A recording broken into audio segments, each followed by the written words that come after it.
राजा कृष्णदेव राय के राज्य में चेलाराम नाम का एक व्यक्ति रहता था। वह राज्य में इस बात के लिए प्रसिद्ध था कि अगर कोई सुबह सवेरे उसका चेहरा सबसे पहले देख ले तो उसे दिन भर खाने को कुछ नहीं मिलता। लोग उसे मनहूस कहकर पुकारते थे।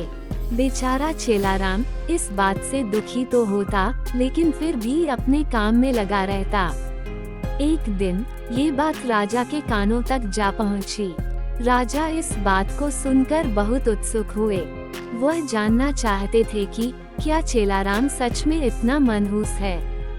अपनी इस उत्सुकता को दूर करने के लिए उन्होंने चेलाराम को महल में हाजिर होने का बुलावा भेजा। दूसरी ओर चेलाराम इस बात से अनजान खुशी खुशी महल के लिए चल पड़ा। महल पहुंचने पर जब राजा ने उसे देखा तो वे सोचने लगे कि ये चेलाराम तो दूसरों की भांति सामान्य प्रतीत होता है। ये कैसे दूसरे लोगों के लिए मनहूसियत का कारण हो सकता है। इस बात को परखने के लिए उन्होंने आदेश दिया कि चेलाराम को उनके शयन कक्ष के सामने वाले कमरे में ठहराया जाए। आदेशानुसार चेलाराम को राजा के कमरे के सामने वाले कमरे में ठहराया गया। महल के नर्म बिस्तर, स्वादिष्ट खानपान व राजसी ठाठ बाट को देखकर चेलाराम बहुत खुश हुआ। उसने भरपेट खाना खाया और रात को जल्दी ही सो गया। अगली सुबह जल्द ही उसकी आंख खुल गई, लेकिन वह बिस्तर पर ही बैठा रहा।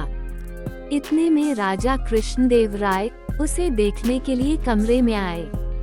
उन्होंने चेलाराम को देखा और फिर अपने हर रोज के जरूरी काम के लिए चले गए। उस दिन संयोगवश ही राजा को सभा के लिए जल्दी जाना पड़ा, इसलिए उन्होंने सुबह का नाश्ता नहीं किया। सभा की बैठक दिन भर इतनी लंबी चली कि सुबह से शाम हो गई, लेकिन राजा को भोजन करने का समय न मिला। थके हारे भूखे राजा शाम को भोजन के लिए बैठे ही थे कि परोसे हुए खाने में मक्खी पड़ी देखकर उन्हें बहुत गुस्सा आया व उन्होंने भोजन न करने का निर्णय किया।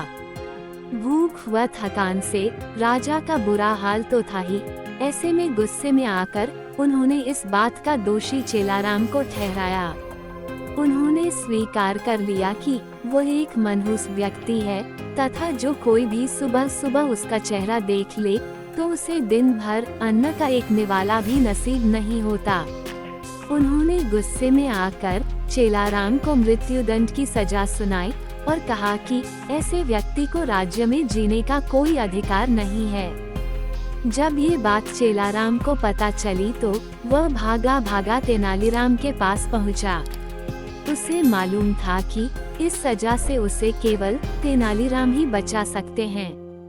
उसने उन्हें अपनी पूरी व्यथा सुनाई।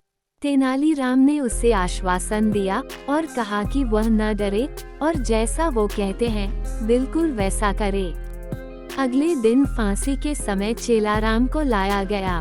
उससे पूछा गया कि क्या उसकी कोई आखिरी इच्छा है। जवाब में चेलाराम ने कहा, हाँ, वह राजा समेत पूरी प्रजा के सामने कुछ कहने की अनुमति चाहता है। इतना सुनते ही सभा का ऐलान किया गया। जब चेलाराम सभा में पहुंचा तो राजा ने उससे पूछा, बोलो चेलाराम, तुम क्या कहने की अनुमति चाहते हो। चेलाराम बोला, महाराज, मैं केवल ये कहना चाहता हूँ कि अगर मैं इतना मनहूस हूँ कि जो कोई मुझे सुबह देख ले तो उसे दिन भर भोजन नसीब नहीं होता, तो आप भी मेरी तरह एक मनहूस हैं। ये सुन सभी उपस्थित लोग भौचक्के के रह गए और राजा की ओर देखने लगे। राजा ने भी क्रोधित स्वर में कहा, तुम्हारी ये मजाल, तुम ऐसी बात कैसे और किस आधार पर कह सकते हो। चेलाराम ने जवाब दिया, महाराज, उस दिन सुबह सबसे पहले मैंने भी आप ही का चेहरा देखा था और मुझे मृत्युदंड की सजा सुनाई गई। इसका अर्थ तो ये हुआ कि आप भी मनहूस हैं। जो कोई सुबह सबसे पहले आपका चेहरा देख ले उसे मृत्युदंड मिलना तय है। चेलाराम की यह बात सुनकर महाराज का गुस्सा शांत हुआ और उन्हें यह एहसास हुआ कि चेलाराम निर्दोष है। उन्होंने शीघ्र ही उसे रिहा करने का आदेश दिया और उससे माफी मांगी। उन्होंने चेलाराम से पूछा कि उसे ऐसा कहने के लिए किसने कहा था। चेलाराम ने जवाब दिया, तेनालीराम के अलावा कोई और मुझे इस मृत्युदंड से नहीं बचा सकता था, इसलिए मैंने उनके समक्ष जाकर अपने प्राणों की गुहार लगाई थी।